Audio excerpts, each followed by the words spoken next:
오늘의 주요 뉴스입니다. 서울 낮 기온이 39.6도까지 올라가면서 역대 최고를 기록했습니다. 8월 초순까지는 이런 극한 더위가 계속될 것으로 보여 추가 피해가 우려됩니다. 오늘 오후 미군 유해 55구가 오산 공군기지에서 하와이로 향했습니다. 미 국방부는 남은 미군 유해 발굴을 위해 이르면 내년 봄 북한 현지에 인력을 파견할 계획입니다.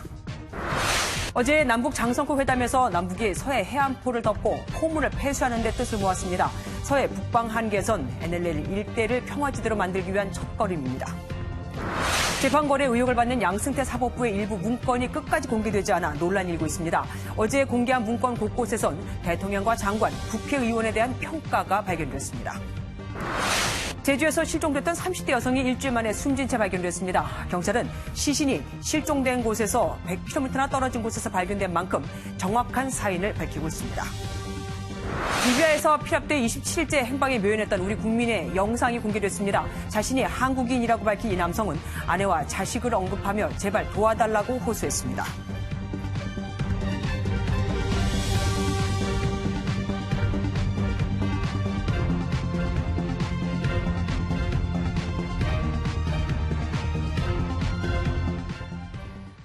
설마 했는데 진짜로 오늘 서울의 낮 최고 기온이 39.6도까지 오르면서 역대 최고 기록을 갈아치웠습니다. 지난번 최고 기록이 38.4도였으니까 이를 훨씬 더 웃돈 겁니다. 조경진 기자가 보도합니다. 이글이글 타오르는 태양. 잔뜩 달궈진 아스팔트 위로 아지랑이가 어지럽게 피어오릅니다. 자동차 타이어는 도로에 찐득하게 달라붙어 금방이라도 녹아내릴 것처럼 보입니다. 제가 살면서 제일 더운 것 같아요. 가만히 있는데도 땀나고 숨 쉴 때도 턱턱 막히고 너무 더워서 못 살겠어요. 오늘 오후 1시 30분 서울 기온은 섭씨 38.5도까지 올라가며 최악의 폭염이었던 1994년 기록을 앞질렀습니다. 2시간 사이에 기온은 39.6도까지 치솟아 111년 관측 이래 서울 기온으로는 1위를 기록했습니다. 아스팔트와 시멘트가 내뿜는 열기가 더해진 서울 한강변의 기온은 48도까지 올라 몸이 녹아내릴 것 같은 가마솥 더위가 이어졌습니다. 자동차 보닛은 마치 센 불에 달궈진 프라이팬 같습니다. 베이컨은 바싹 익었고 젤리와 치즈는 녹아 흘러내렸습니다. 양산이나 휴대용 선풍기도 역부족입니다. 아프리카 온 것 같아요. 네. 괜히 나왔다 싶네. 집에 있을 거 찜통 들어오네. 죽을 것 같아요. 역대급 폭염은 밤사이 열대야 현상으로 이어질 전망입니다. MBN 뉴스 조경진입니다. 보통 기온은 대구가 서울보다 더 높게 나타나죠. 그런데 역대급 더위를 맞은 오늘 서울은 이른바 데프리카로 불리는 대구보다 최고 기온이 더 높았습니다. 서울이 올해 유난히 더 더운 이유, 이수아 기자가 알아봤습니다. 40도에 육박하는 무더운 날씨에 시민들은 지칠 대로 지쳤습니다. 비교가 안 되는 것 같은데요. 네, 많이 더워요. 등짝에서 땀이 줄줄 흐르네요, 지금도. 서울의 최고 기온은 이른바 데프리카로 불리는 대구보다도 높았습니다. 서프리카를 만든 주범은 다름 아닌 동풍입니다. 현재 한반도 북쪽에는 시계 방향으로 도는 고기압이, 남쪽에는 시계 반대 방향으로 도는 저기압이 놓여 있어 사이에 놓인 우리나라는 동에서 서쪽으로 바람이 불고 있습니다. 동풍이 태백산맥을 넘으면서 바람이 건조해지고 평지에 가까워질수록 온도가 100m마다 1도씩 오르는 현상이 나타납니다. 강원 영서와 수도권 등 상대적으로 평지에 가까운 한반도 서쪽이 열풍의 직격탄을 맞은 겁니다. 동해안을 거쳐 백두대간을 넘어올 때 지면의 열에 의해서 바람이 가열이 되고 또한 단열 승원을 하면서 서울 서쪽 지방으로 해서 기온이 올라가는 현상을 보입니다. 반면 대구는 분지여서 바람의 방향과 상관없이 열풍을 피할 수는 없습니다. 하지만 동풍보다는 주변에 있는 소백산맥의 위치 때문에 남서풍이 불 때 더 더울 수 있다는 분석입니다. MBN 뉴스 이수아입니다. 서울이 최고 기온을 기록했다지만 오늘 더웠던 곳은 서울뿐만이 아니죠. 강원도 홍천은 41도까지 올라가면서 전국 최고 기온까지 깼습니다. 이 더위 도대체 언제까지 이어질까요? 이정우 기자가 알아봤습니다. 오늘 강원도 홍천의 낮 기온은 무려 41도까지 올라갔습니다. 1942년 대구에서 기록된 종전 역대 최고 기온 40도를 가뿐히 뛰어넘었습니다. 전국 다른 지방도 찜통 더위를 피해가지 못했습니다. 한반도가 부글부글 끓는 근본 이유는 동북아시아 일대를 뒤덮은 뜨거운 고기압입니다. 한반도 상공에서 두 고기압이 샌드위치처럼 겹쳐 열기가 잔뜩 쌓인 겁니다. 그런데 고기압은 북극 주변에 찬 공기를 담는 그릇인 10km 상공의 제트 기류가 한반도 방향으로 내려오지 못하게 하는 장벽 역할까지 합니다. 상층 제트가 지금과 같이 강하지 않고 조금 약했더라면 우리나라에 나타나고 있는 폭염의 수준이 지금보다는 조금 더 약해졌을 가능성이 있습니다. 이 때문에 현재로선 고기압의 위력이 떨어질 기미가 보이지 않습니다. 실제로 지난달 나타난 태풍 3개도 고기압 세력에 밀려 중국이나 먼 바다로 튕겨나갔습니다. 기상청은 낮 기온 35도 이상의 극단적인 폭염이 최소한 이달 초순까지 이어질 것으로 보고 있습니다. 중순 이후에도 폭염, 즉 낮 최고 기온이 33도에 달하는 날은 더 이어질 수 있다는 전망입니다. MBN 뉴스 이정호입니다. 선풍기로는 턱도 없으니 에어컨을 켤 수밖에 없고 그러니 전기요금이 또 걱정되는데 정부가 많이 쓸수록 전기료가 비싸지는 누진제를 완화해 최대 20% 수준까지 낮출 것을 추진하고 있습니다. 그럼 전기료 폭탄 고민을 좀 덜 수 있을까요? 얼마나 싸질지 김경기 기자가 알아봤습니다. 현행 주택용 전기요금에는 2년 전 개편된 3단계의 누진제가 적용되고 있습니다. 월 200kWh 이하인 1단계에서는 킬로와트시당 93.3원이, 200일에서 400kWh인 2단계는 187.9원, 401kWh 이상엔 280.6원이 부과되는 방식입니다. 정부는 이 중 2단계 구간을 한시적으로 늘리는 방안을 검토하는 것으로 알려졌습니다. 예를 들어 400kWh인 구간 종점을 500kWh까지 높여 늘어난 구간에도 2단계 요율을 적용하겠다는 겁니다. 이렇게 되면 한 달에 500kWh를 사용하는 가정이 내는 전기요금은 10만 4천 원에서 8만 7천 원으로 16% 정도 줄어듭니다. 하지만 시민들은 이 정도론 부족하다는 반응입니다. 전기요금이 너무 비싼데 에어컨을 좀 틀고 살 수 있도록 전기요금을 내려주시면 좋겠어요. 산업용보다 더 비싼 요금을 왜 내야 하는지 모르겠다는 주장도 나옵니다. 전기 제품 특히 마음 놓고 쓸 수 있게 하려면 누진세를 일단 없애주는 것이. 정부는 누진제 완화 조치가 한국전력의 부담으로 돌아가는 만큼 완화의 폭을 놓고 막판 고심하고 있습니다. 정치권에서도 누진제를 완전히 폐지하는 법안이 발의되는 등 계속된 폭염으로 불어나는 전기요금을 둘러싼 논란은 가열될 전망입니다. MBN 뉴스 김경리입니다. 폭염은 승강기까지 멈추게 하고 있습니다. 오작동을 일으켜 승객들이 갇히는 사고가 잇따르고 있는 겁니다. 이렇게까지 덥지 않았던 지난해에도 7, 8월에만 6천 건 이상이 발생했었습니다. 서동경 기자입니다. 멈춰버린 승강기 위로 구급대원들이 사다리를 내리고 시민들을 구조하기 위해 내려갑니다. 곧이어 승강기 위로 나온 사람들이 대원들이 내린 사다리를 타고 구조됩니다. 이번엔 승강기의 문이 열리자 좁은 공간에 갇혀있던 사람들이 우르르 쏟아져 나옵니다. 날씨가 더워지면 기계장치가 고장나는 경우가 많은데 지난해 7, 8월에만 발생한 승강기 사고는 6천여 건. 올해는 특히 폭염이 계속되면서 긴장감이 더욱 높아지고 있습니다. 여름철에는 전력 사용량이 급증하고 고온과 습기로 인해서 기계실의 제어 장치가 오동작이 나는 경우도 종종 발생을 하죠. 폭염 등의 원인으로 이렇게 승강기가 갑자기 멈춰서면 당황하지 말고 먼저 비상 버튼을 눌러 도움을 요청해야 합니다.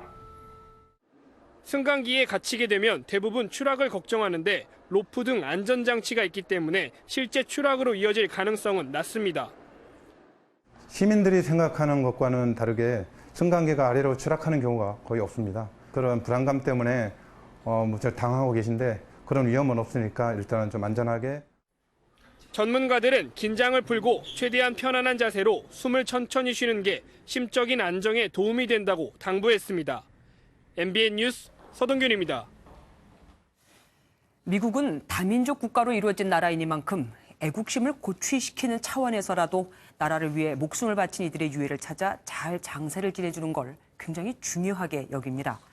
6.25 전쟁 중 북한 땅에서 숨진 미군 유해 55구가 오늘 오산 공군기지를 거쳐 하와이로 돌아갔습니다. 주진희 기자입니다.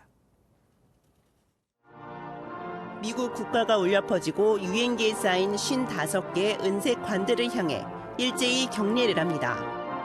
이어 전우들을 기리는 묵념과 함께 하늘을 향해 총포가 울려 퍼지고 한 곳씩 조심스레 운송기로 옮겨집니다.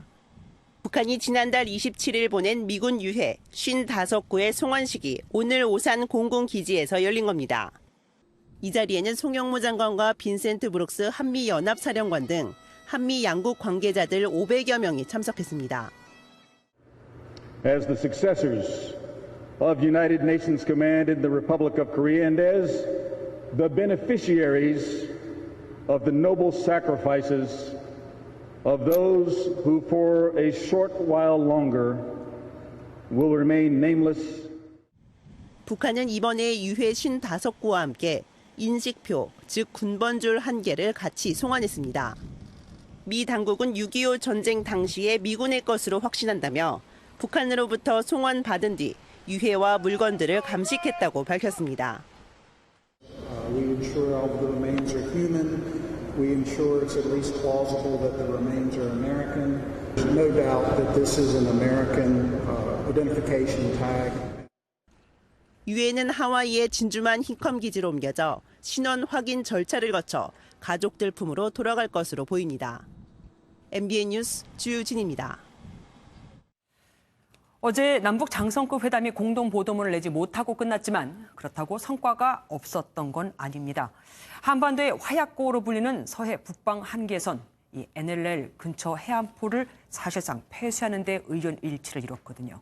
황정 기자가 보도합니다. 우리나라 연평도에서 바라본 북한 해안포의 모습입니다. 북한은 서해 NLL 일대에 이런 해안포를 수백 문 배치한 것으로 알려졌습니다. 대부분 동굴 진지 속에 숨겨두는데 남북 갈등 국면에서 북측은 문을 열고 포를 노출시켜 군사적 긴장감을 극대화시키곤 했습니다. 남북은 장성급 회담에서 이 해안포를 사실상 폐쇄하고 사격을 중지하자는 데 의견 일치를 이뤘습니다.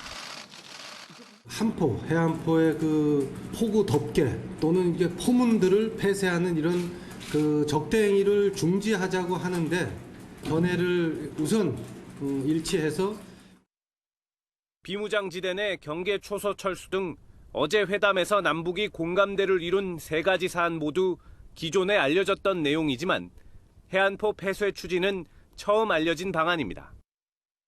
특히 서해 NLL 일대는 한반도의 화약고란 별명까지 붙었던 곳이어서 이런 작은 움직임도 긴장 완화에 도움이 된다는 분석입니다.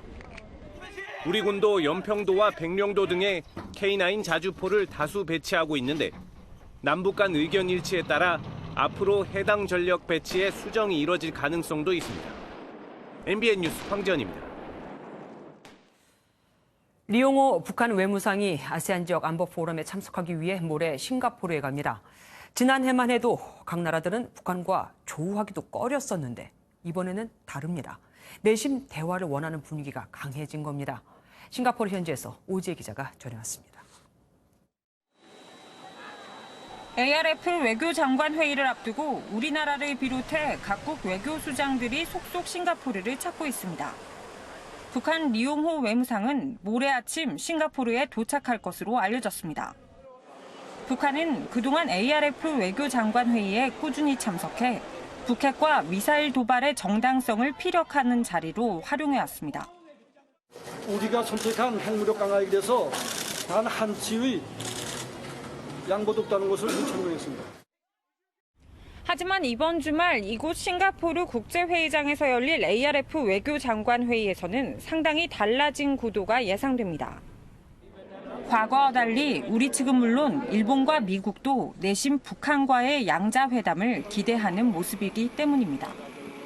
미 국무부도 계획된 회담 일정은 따로 없다면서도 대화가 이루어지고 있다는 점을 강조했습니다. 다만 북미는 비핵화 절차와 종전선언을 놓고 이견을 보이고 있는 상황입니다. 그래서인지 강 장관은 오늘 동남아 6개국을 시작으로 내일 중국과 일본, 러시아 외교장관과 잇따라 회담을 하며 북미 중재 외교를 위한 분위기 조성에 나설 예정입니다. MBN 뉴스 오지혜입니다. 미국에 대한 종전선언 요구가 먹히지 않자 대남 비난으로 우리 정부를 졸랐던 북한이 이번엔 개성공단과 금강산 관광 재개를 노골적으로 요구하고 나섰습니다. 제재를 해제하는 것도 우리 정부가 앞장서라 하는 건데 미국은 개성공단 재가동은 안 된다며 서둘러 선을 그어버렸습니다. 최우미 기자입니다. 어제자 북한 노동신문 논평입니다. 대북 제재라는 족쇄에 남북 관계까지 얽매여 놓고 있느냐며 이번 정부 들어 처음으로 개성공단과 금강산 관광 재개를 노골적으로 요구하고 나섰습니다. 그러나 대북 제재에 키를 쥔 미국은 보란 듯이 선을 그었습니다. 미 국무부가 북한의 도발적인 행동에 맞서 개성공단을 폐쇄한 2016년 결정을 지지한다고 밝힌 겁니다. Yeah, not happening. Not happening. Our sanctions remain in place. They remain firmly in place. 우리 정부도 공식적으로는 미국의 입장을 거들었습니다. 개성공단은 가능하면 빠르게 재개되어야 한다는 입장을 저희는 가지고 있지만 대북 제재 틀 속에서 이러한 문제를 풀어나가는 게 중요하다는 인식을 가지고 있습니다. 하지만 가을 남북 정상회담을 앞두고 중재자 역할을 자임한 우리 정부는 물밑 조율을 멈추지 않고 있습니다. 서훈 국가정보원장은 지난주 극비리에 미국을 방문해 폼페이오 국무장관 등 핵심 인사들과 남북 경협과 관련한 일부 제재 면제를 요구한 걸로 전해집니다. 결과는 알려지지 않았지만 북한을 비핵화로 이끄는 마지막 수단은 대북 제재뿐이라 믿는 미국으로선 부정적인 입장을 밝혔을 거란 관측입니다. MBN 뉴스 최은미입니다.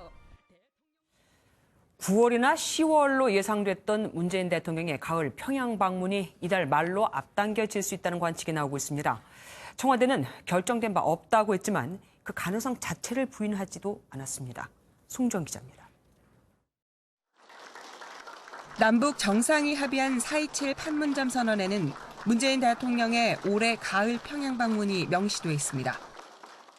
한반도의 평화 번영, 통일을 향한 좋은 흐름을 더욱 확대해 나가기 위하여 문재인 대통령은 올해 가을 평양을 방문하기로 하였다. 그동안 9월이나 10월 문 대통령의 평양 방문이 예상됐는데 최근 이달 말로 앞당겨질 수 있다는 관측이 솔솔 흘러나옵니다. 이런 전망에 대해 청와대 고위 관계자는 아무것도 결정된 바 없다며 신중한 반응을 보였습니다. 또 조만간 서훈 국정원장이 방북할 것이란 일부 보도에 대해서도 결정된 바 없다고 밝혔습니다. 다만 남북 정상회담 8월 개최 자체를 부인하지 않았다는 점에서 가능성은 열려 있다는 해석도 있습니다. 북미 대화가 교착 상태에 빠진 상황에서 8월 남북 정상회담이 돌파구가 될 수 있기 때문입니다. 북미 간 협상 진행 상황을 예측할 수 없는 상황에서 우리 정부가 대화 촉진자로 나설 경우 역효과를 낼 수 있다는 우려에 청와대가 조심스러운 태도를 보이는 것이란 분석입니다. MBN 뉴스 송정입니다. 대법원은 사법농단 의혹과 관련된 문건 198개를 추가로 공개했지만 딱 3개만은 끝까지 공개하지 않았습니다. 사생활 침해 가능성이 있는 내용이라 그렇다는데 그럼 사생활 침해를 그동안 대법원이 했다는 얘기죠. 이혁근 기자가 보도합니다. 대법원이 공개하지 않은 문건은 제20대 국회의원 분석과 차성환, 2탄이라는 제목의 문건입니다. 60조 분량의 국회의원 분석 문건은 의원들의 성향과 약점, 관련 재판 진행 상황, 상고법원 설치를 위한 공략 대상 등이 적혀 있는 것으로 알려졌습니다. 양승태 대법원에 저항했던 판사 2명에 대한 문건도 공개되지 않았습니다. 대법원은 상고법원 반대 기고문을 실었던 차성환 판사에 대해 차 판사에 대한 평판과 개인정보가 담겨 공개할 수 없다고 밝혔습니다. 이에 대해 차 판사는 SNS를 통해 공개 못하는 이유가 무엇이냐고 비판했습니다. 차 판사는 행정처 심의관들이 무슨 토론을 했기에 그 공개가 평판 훼손이 되느냐며 개인적 열람을 신청한다고 말했습니다. 판사 뒷조사 파일이 있다는 말을 들은 뒤 법원행정처 근무를 거부했던 이탄희 판사 관련 문건도 개인적인 통화나 문자 메시지 등이라는 이유로 공개되지 않았습니다. 이에 대해 이 판사의 부인 오지원 변호사는 한 언론과의 인터뷰에서 남편이 원문 공개를 해달라고 요청할 생각이 있다고 밝혔습니다. 대법원이 일부 문건을 공개하지 않으면서 국회에 대한 맞춤형 로비와 내부 반대파에 대한 탄압 정황을 감추려 한다는 비판이 나옵니다. MBN 뉴스 이혁근입니다. 법원 행정처의 이 문건은 상고법원 설치에 영향을 미칠 수 있는 여러 인물에 대한 평가도 등장합니다. 장관과 국회의원, 심지어 대통령까지도 평가를 하고 있는데 민망하리만큼 아주 원색적입니다. 민경현 기자입니다. 상부의 쓴소리를 좀채하지 못하는 예스맨. 2015년 7월 당시 신임 법무부 장관이었던 김현웅 전 장관에게 법원행정처가 검찰 내부의 목소리를 빌려 내린 평가입니다. 이런 인물 평가는 문건 전반에 걸쳐 나타납니다. 상고법원 설치에 결정적인 영향을 미치는 국회 법사위원들에 대해서는 다소 거친 표현도 나옵니다. 서기호 전 의원은 법관 재임용 탈락으로 법원에 대한 개인적 악감정으로 점철돼 있다거나 전해철 의원은 밀어붙이기 협상으로 의사를 관철한다는 식입니다. 몇 달 앞서 작성된 문서에서는 우병우 당시 청와대 민정수석과 황교안 당시 법무부 장관 사이가 원만치 않다고 평하기도 했습니다.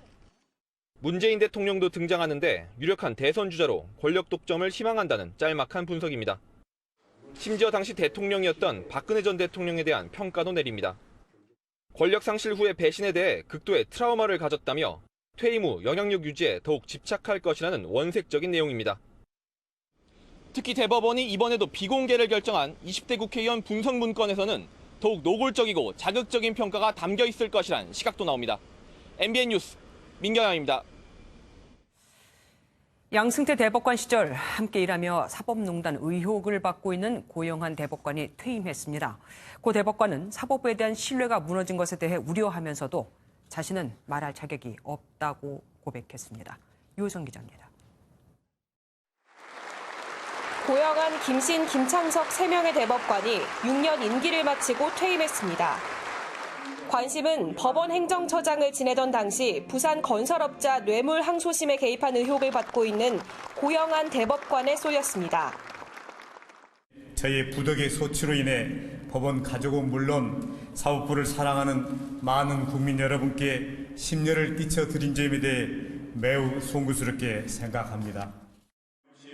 고 대법관은 자신이 주심을 맡았던 KTX 승무원 판결과 전교조 법외노조 판결에 대해 책임지겠다는 뜻을 내비쳤습니다.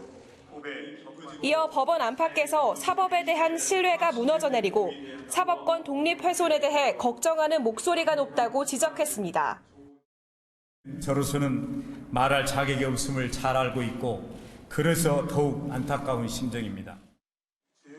김창석, 김신 대법관도 오해가 있는 부분은 충분히 해명해 사법부에 대한 신뢰가 무너지는 것을 막아야 한다고 당부했습니다. 대한민국 대법관들이 무슨 거래를 위해 법과 양심에 어긋나는 재판을 하지 않았다는. 고 대법관은 구체적인 해명 없이 의혹만 남긴 채 법원을 떠났고 검찰은 재판거래 의혹으로 고 대법관에 대한 수사를 검토하고 있습니다. MBN 뉴스 유호정입니다. 특검이 피의자로 입건한 김경수 경남지사에게 소환을 통보할 예정입니다. 김 지사 측도 변호인단을 꾸려 소환에 대비하는 것으로 알려졌습니다. 손기준 기자입니다. 김경수 경남지사를 피의자로 입건한 특검이 김 지사에게 곧 소환 통보할 뜻을 밝혔습니다. 곧 할 것 같습니다. 좀 기다려 보십시오. 조만간 결정이 될 겁니다. 다만 송인배 청와대 정무비서관과 백원우 청와대 민정비서관에 대해서는 추가 조사 필요성을 언급했습니다. 아직 한 적이 없습니다. 그리고 그 부분은 조금 시간이 좀 있어야 될 것 같습니다. 이와 함께 특검은 둘리 우모 씨 등 구속된 경공모 회원 3명을 줄 소환하며 소환 전 막판 다지기에 주력하는 모습입니다. 김경수 지사와 한 부장관이 킹크래시온의 자리에 있었습니까? 이와 관련해 김 지사는 특검으로부터 아직 연락이 오지 않았다며 부르면 소명하겠다는 뜻을 재차 밝혔습니다. 김 지사는 소환 조사에 대비 중인 것으로 전해진 가운데 김 지사 측 관계자는 변호인단은 3-4명 정도 되는 것 같다고 밝혔습니다. 특검 조사가 김 지사를 향하면서 수사가 정점으로 달리고 있습니다. MBN 뉴스 송기준입니다. 더불어민주당 당대표 경쟁이 너무 심해 보였던 걸까요? 당이 네거티브 선거를 자제하라며 공명선거 실천 서약식을 열었습니다. 과열 경쟁을 조기에 차단하기 위해서인데 어째 후보들 간 분위기는 냉랭했다고 합니다. 김수영 기자가 다녀왔습니다. 전당대회가 네거티브로 흐르는 것을 막기 위해 마련된 더불어민주당 공명선거 실천 서약식. 당대표 후보 3명을 비롯해 최고위원 후보들이 서약서에 사인하며 공명선거를 다짐합니다. 하지만 후보들 간에는 냉랭한 분위기가 역력합니다. 직전까지 나이와 이재명 지사 거취를 두고 설전을 벌이는 등 난타전 양상을 벌여왔기 때문입니다. 당은 도를 넘는 행위에 대해선 조치에 나서겠다고 차단에 나섰습니다. 우리끼리 도 넘은 네거티브나 흠집 내기 그런 거는 자제하고 그것은 본인의 인격에 관한 것이기도 합니다. 서명식을 마친 세 후보는 각각 전략지로 향했습니다.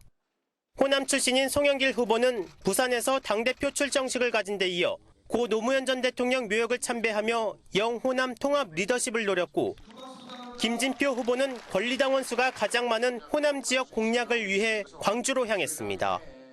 이해찬 후보는 서울에서 유권자를 만난 뒤 팟캐스트에 출연하며 젊은 층과의 소통 강화에 공을 들이고 있습니다. 세 후보는 내일 첫 당대표 후보 토론회를 시작으로 2주간 전국 각지에서 열리는 대의원 대회에 참석하며 지지를 호소할 예정입니다. MBN 뉴스 김수형입니다.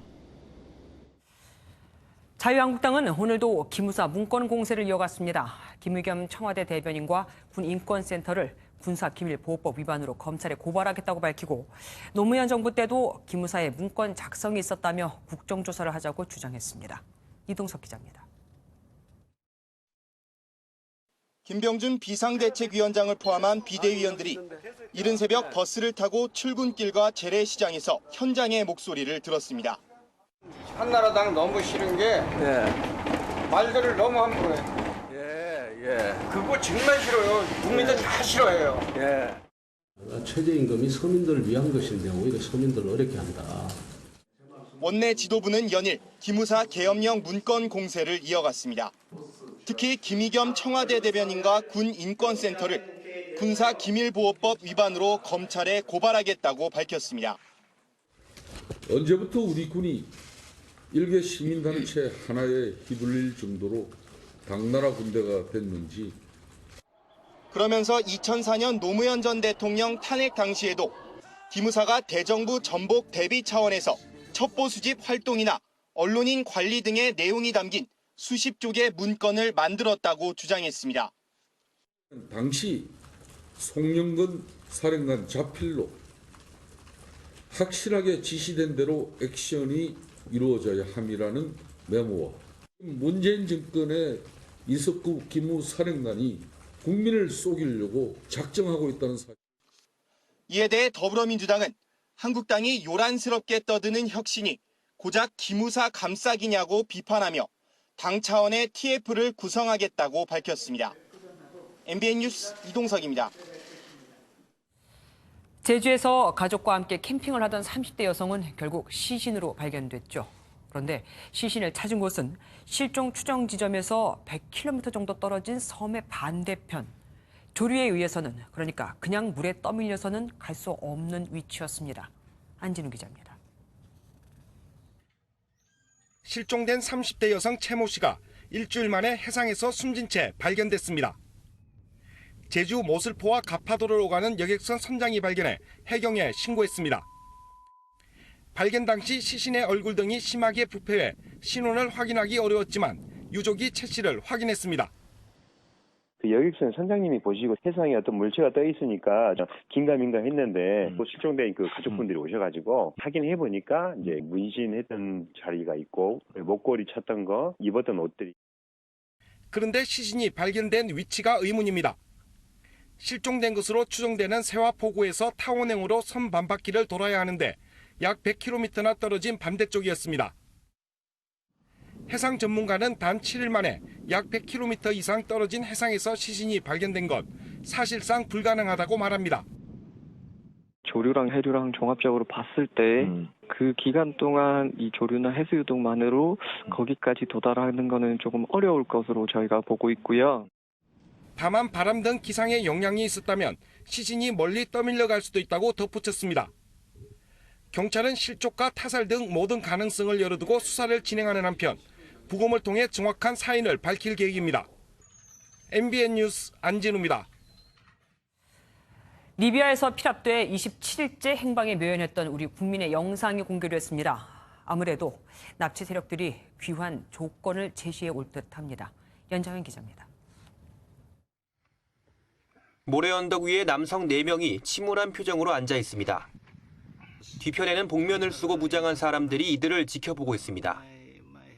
My wife and my children too much headache every day regarding me. Too much have problem. Please, President, help us, please. 지난달 6일 아프리카 리비아의 한 회사 캠프에 침입한 무장 강도들이 한국인 1명과 필리핀인 3명을 납치했습니다. 그 후 약 한 달 만에 피랍자들의 모습이 담긴 영상이 리비아 유력 매체의 SNS를 통해 공개된 겁니다. 그동안 잠적했던 납치 세력이 이제는 구체적인 조건을 제시해오는 등 행동에 나설 것으로 예상됩니다. 외교부는 피랍된 우리 국민의 생존이 확인됐고 건강은 양호해 보인다며 우리 국민의 무사 귀환을 위해 총력을 기울이고 있다고 밝혔습니다. 외교부는 그동안 리비아 당국과 공조해 납치 세력에 영향을 미칠 수 있는 지역 부족들을 설득해온 것으로 알려졌습니다. 이런 가운데 문 대통령은 청해부대를 인근 해역으로 급파했습니다. MBN 뉴스 연장현입니다. 차를 산 고객이 차량에 결함을 발견하고 업체에 항의하는 건 어찌 보면 당연한 권리죠.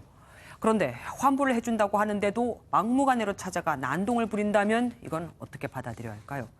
90년대 인기 가수 출신의 한 남성 얘기입니다. 김태일 기자입니다. 삿대질을 하며 수입차 매장을 이리저리 돌아다니는 한 남성. 태블릿 PC를 내동댕이 치고 입간판도 발로 차 부서뜨립니다. 2년 전 이곳에서 차를 산 90년대 인기 가수 출신의 A씨가 차량에 결함이 생기자 이에 격분해 항의를 하는 겁니다. 제 회사에서 도의적 차원에서 사장님께서 개인 사비로 그분께 이제 그 위로차 해드리고자 이제 환불을 이제 신차가 환불을 말씀드린 부분이거든요. 이때부터 A씨는 차량을 판 영업사원에게 전화를 걸어 갑질을 시작했습니다. 너네들 때문에 오는 길에 고기도 못 사 욕 먹었으니까 서울에서 제일 좋은 고깃집에서 5건 사가지고 보내. 1.5cm로 제일 좋은 고기 해가지고 제일 좋은 데로 해서 수리기간 동안 탈 차도 최고급을 요구합니다. 진짜 제일 비싼 거 갖고 와 지금. 못하면 못한다고 얘기하라고. 내가 되게끔 만들 테니까. 새 차를 사기로 했다며 더욱 황당한 얘기를 합니다. 2년 동안 무상 렌트 한다는 거 각서 써가지고 갖고 와요. 내 차 나올 때까지 무상으로 내가 할 때 동안에 아무 소리 안 한다는 거 다 써가지고 갖고 와. 해당 영업사원은 극심한 스트레스에 시달리고 있습니다. 거의 뭐 2달 동안 너무 힘들어서 그 요구를 듣는 게 정말 죽고 싶었어요, 그냥. 소비자의 도를 넘는 횡포에 M1 직원들만 상처를 입었습니다. MBN 뉴스 김태일입니다.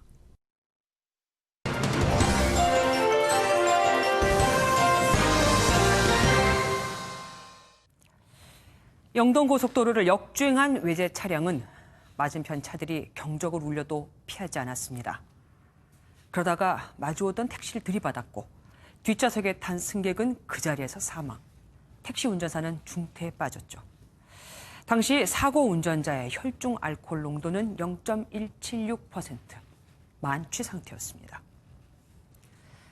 경찰 역시 사안이 중대하다고 보고 가해 운전자에 대해 구속영장을 신청했지만 법원의 판단은 예상 밖이었죠.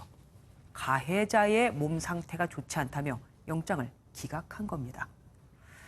치료를 받은 가해자는 경찰 조사를 받은 후 무슨 일인지 또다시 병원에 입원해 앞으로 수개월간 더 치료가 필요하다는 의사의 소견서를 법원에 제출했거든요. 법원은 또 이걸 받아들였고요. 피해자가 숨지고 두 가정이 풍비박산 났는데도 구속이 되지 않자 법원이 사건을 너무 가볍게 판단했다는 비난이 쏟아지고 있습니다. 그도 그런 것이 지금의 구속영장 발부 조건은 증거 인멸, 도주 우려, 주거 부정 이렇게 세 가지거든요. 다시 말해서 가해자의 죄질을 따지는 게 아니라 구속영장 발부 요건에 드는지만을 보는 겁니다. 이러는 사이 음주운전 사고 재범률은 몇 년 새 40%대로 고공행진 중. 처벌도 솜방망이에 그쳐서 음주운전으로 중상을 입히거나 사람을 숨지게 해도 열의 7인 71%는 집행유예로 끝입니다. 2년 전 경기 양평군에서 일어난 아우디 역주행 사고 때도 한 명이 숨지고 한 명이 크게 다쳤는데도 20대 가해자는 집행유예를 선고받고 그대로 풀려났었습니다. 반면 일본은 음주운전으로 사망사고를 내면 15년 이하의 징역, 미국 워싱턴주는 1급 살인죄에 적용돼 징역 50년을 선고할 정도로 엄격합니다. 브라질 같은 중남미 지역에서도 음주사고는 무조건 살인죄로 준하며 처벌을 하죠. 피해자가 숨져도 구속시키질 않고 살인을 그저 과실이라는 단어로 포장한다면 과연 법이라는 게 존재할 이유가 있을까요? 오늘 음주운전 처벌을 강화해달라는 국민청원이 또다시 등장했습니다. 법관의 기준이 아닌 국민의 눈높이에 맞춘 법 기준을 마련해 주시기를 부탁드려 봅니다. 뉴스 초점이었습니다.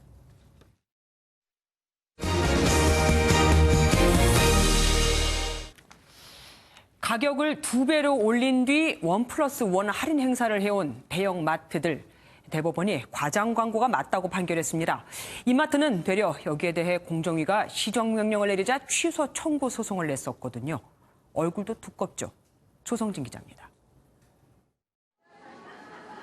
최근 이마트는 참기름 가격을 2배로 올린 뒤 1+1 행사를 하다 공정거래위원회 단속에 적발됐습니다. 이마트는 공정위로부터 과장 광고 시정 명령과 함께 3,600만 원의 벌금을 부과받았습니다. 이마트는 이에 불복해 소송을 제기했고 1심을 맡은 서울고등법원은 이마트의 손을 들어줬습니다. 1심 재판부는 1+1 행사라고 표시했을 뿐 할인율을 기재한 것이 아니기 때문에 무죄라는 취지로 판단했습니다. 하지만 대법원의 판단은 달랐습니다. 상고심 재판부는 소비자에게 아무 경제적 이익이 없음에도 1+1을 강조한 것은 표시광고법을 위반한 것이라며 유죄 취지로 사건을 돌려보냈습니다. 1+1 표시는 낱개로 살 때보다 유리한 것처럼 광고한 것으로 거짓 과장 광고에 해당한다는 취지의 판결입니다. 19개의 제품 중 18개의 제품은 승소하였고 문제가 되는 사례에 대해서는 앞으로 제도적으로 보완해 나갈 노력을 하도록 하겠습니다. 앞서 대법원은 쌈장 가격을 2배로 인상한 뒤 1+1 행사를 한 롯데마트에 대해서도 과장 광고를 한 것으로 판단했습니다. 판결이 확정되면 대형마트는 공정위 제재를 받아들여야 하고 소비자들은 손해배상 소송 근거로 활용할 수 있을 것으로 보입니다. 이번 대법원 판결로 대형마트의 눈속임식 할인 행사가 근절될 것으로 기대됩니다. MBN 뉴스 조성진입니다. 지난해 조계종 총무원장으로 당선된 설정 스님이 자리에서 물러나겠다고 밝혔습니다. 선거 당시 제기된 학력 위조에 거액의 부동산 보유 의혹, 또 최근 은처자 의혹까지 불거지자 압박을 받은 것으로 보입니다. 이상주 기자입니다. 지난해 11월 선거를 통해 임기 4년에 조계종 제35대 총무원장에 취임한 설정 스님은 임기를 1년도 마치지 못하고 물러나게 됐습니다. 검장님께서는 8월 16일 임시중앙총회 이전에 용퇴하시겠다는 말씀을 하셨습니다. 지난 5월 모 시사 프로그램에서 제기한 수덕사 한국고건축박물관 등 거액의 부동산 보유 의혹과 숨긴 자식이 있다는 이른바 은처자 의혹이 결정적이었습니다. 친자 의혹 당사자의 친모는 설정 스님의 용퇴 결단 후 긴급 기자회견을 통해 관련 내용을 전면 부인했습니다.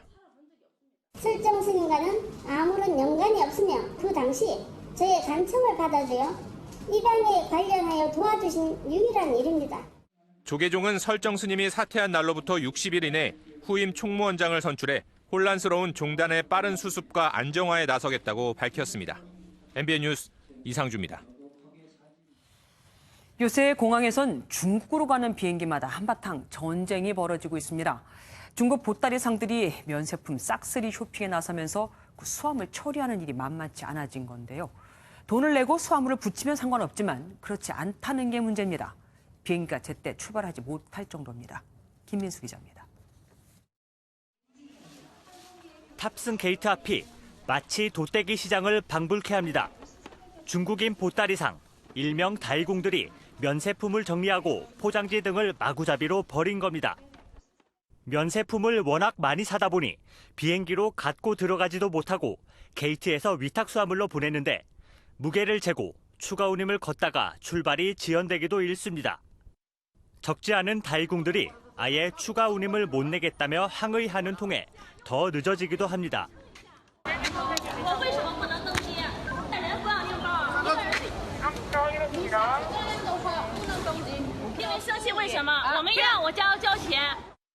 무조건 들여보내달라고 떼를 쓰기도 합니다.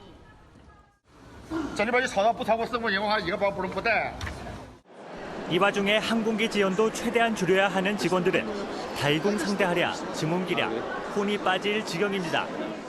일한 지 한 3, 4일 만에 물집 생기고 발톱이 아예 빠져버리고 그냥 집에 돌아가는 리무진 버스를 딱 타면 저도 모르게 그냥 눈물이 이렇게. 때 아닌 소란에 지연 출발까지 일반 승객들도 피해가 큰 상황. 항공사들은 고육지책으로 추가 운임을 올렸지만 최근엔 기업형 달공까지 가세해 현장에서 매일같이 전쟁을 치르고 있습니다. MBN 뉴스 김민수입니다. 항만은 공항과 마찬가지로 그 나라의 국경이자 관문이기에 외국인이 들고 나는 것에 철저합니다. 그런데 최근 전북 군산항에서 외국인 선원들의 미립국이 잇따르고 있습니다. 그래서 기자가 군산항에 가봤더니 그럴만하다고 하네요. 강세훈 기자입니다. 외국인 남성 2명이 택시를 타고 어디론가 향합니다. 얼굴엔 긴장감이 가득합니다. 화면 왼쪽의 남성은 군산항에 정박 중이던 베트남 선박의 선원으로 화물을 하역하는 도중 도주한 것으로 알려졌습니다. 군산 고속터미널 인근에서 그 외국인이 택시에 승차를 했고요. 그 칠부두 인근에 도착을 해서 외국인 1명을 태우고. 외국인 선원의 미립국이 조직적으로 이루어진 겁니다. 기자가 군산항에 가봤습니다. 외국인 선원이 도주한 군산항 칠부두입니다.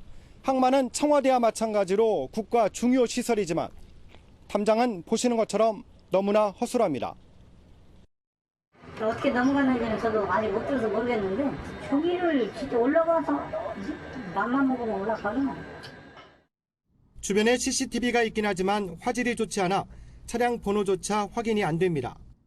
그러니까 41만 화소로 그 어린이집 규정보다 더 낮더라고요. 군산항에서 외국인 선원이 도주한 건 올해만 벌써 3번째.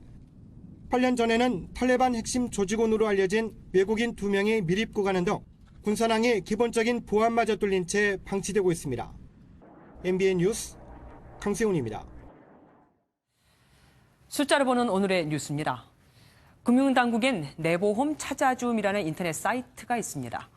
보험금 지급 사유가 발생했는데 안 찾아갔거나 만기가 됐는데 돌려받지 않은 숨은 보험금을 알아볼 수 있는 곳인데 여기서 소비자가 찾아간 숨은 보험금이 올 상반기에만 2조 원이 넘습니다. 그리고 아직도 5조 원 이상의 보험금이 주인을 찾지 못하고 잠자고 있죠. 앞으로는 조회부터 청구까지 한 번에 가능하다고 하니 5분만 투자해서 혹시 숨어 있을지 모르는 내 권리, 내 돈을 꼭 찾아보시죠. 22조 원대 규모의 영국 무어사이드 원전 건설 사업에서 한국전력이 우선 협상 대상자 지위를 이르는 것으로 뒤늦게 확인됐습니다. 정부는 협상 추진에는 문제가 없다고 하지만 굉장히 이례적인 일이기에 원자력계에서는 우려의 목소리가 큽니다. 신동규 기자입니다. 2025년까지 영국 북서부에 원전 3기를 짓는 무어사이드 원전 사업. 사업비만 20조 원을 넘는 대형 사업인데 한국전력이 지난해 12월 해당 사업의 우선 협상 대상자로 선정됐지만 돌연 취소됐습니다. 정부는 일단 우선 협상 대상자 지위를 잃어도 협상 진행엔 문제가 없다는 입장입니다. 도시바 영국 정부와의 협상의 본질이 달라진 것은 없습니다. 최근 영국 정부가 원전 사업에 지분 참여를 하는 등 사업의 위험성을 분담하겠다고 밝힌 점도 긍정적이란 설명입니다. 이런 가운데 업계에선 우선 협상 대상자 취소 배경에 기존 사업자인 뉴젠의 모회사, 일본 도시바의 양면 전술이 있다는 해석이 나옵니다. 도시바는 미국 원전 사업에서 7조 원 규모의 손실을 보면서 하루빨리 뉴젠 지분을 매각해야 하는 상황. 한정과 협상이 지지부진하자 논의는 이어가면서도 중국 등 다른 후보국에도 가능성을 열어놨다는 겁니다. 원자력학계에선 우선 협상자 지위 상실은 이례적인 일로 유럽 원전 수출의 교두보격인 이번 사업을 사실상 놓친 것 아니냐는 비판이 제기됩니다. 믿지를 못한 거죠. 다음 정부도 이렇다면 이거는 이제 맡길 수가 없다. 그렇다고 불리한 조건으로 사업을 떠안았다간 제2의 해외 자원 개발로 낙인 찍힐 판이어서 정부의 고민은 더욱 깊어질 전망입니다. MBN 뉴스 신동규입니다. 오늘 오후 5시 12분 경기 파주시의 한 물류 창고에서 불이 나 소방당국이 진화 중입니다. 불길을 잡기가 쉽지 않아 한때 3곳 이상의 소방서 인력이 출동하는 광역 2단계까지 발령됐지만 지금은 해제된 상태입니다.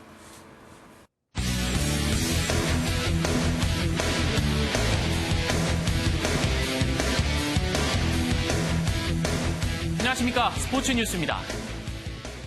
호날두가 떠난 레알 마드리드가 맨체스터 유나이티드에 1대2로 졌습니다.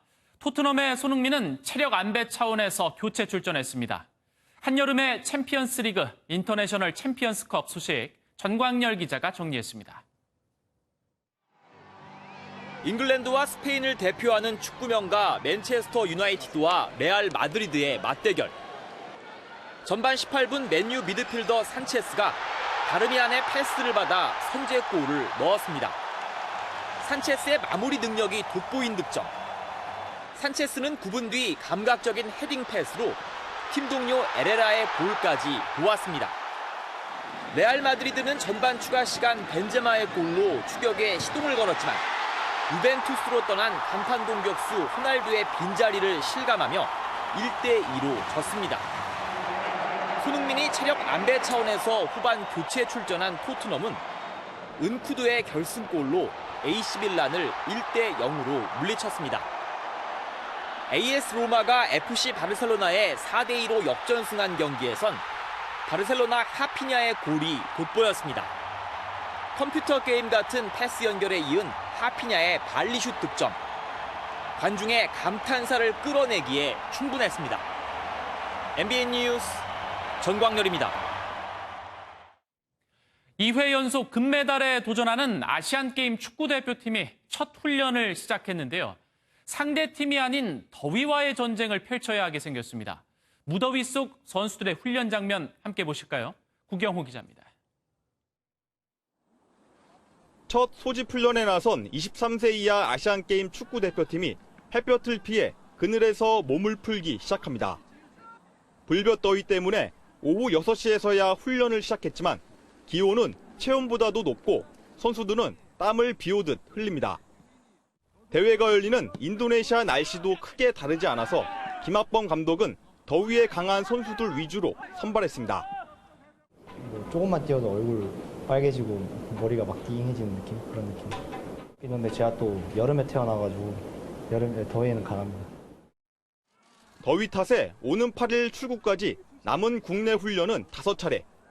시간도 없어서 내일부터는 최대한 현지 경기장과 비슷한 환경인 고양과 파주 경기장에서 훈련해 적응력을 높이기로 했습니다. 여기서의 훈련은 일부러 그런 장소를 택해서 그래서 현지 적응 겸 선수들이 시각적으로 미리 익힐 수 있는 이런 부분들이 있기 때문에 대회가 시작하면 2, 3일에 한 번꼴로 경기를 해야 하기 때문에 별도 훈련도 쉽지 않은 상황. 2회 연속 금메달 획득을 위해선 악조건을 넘어야 합니다. MBN 뉴스 구경호입니다.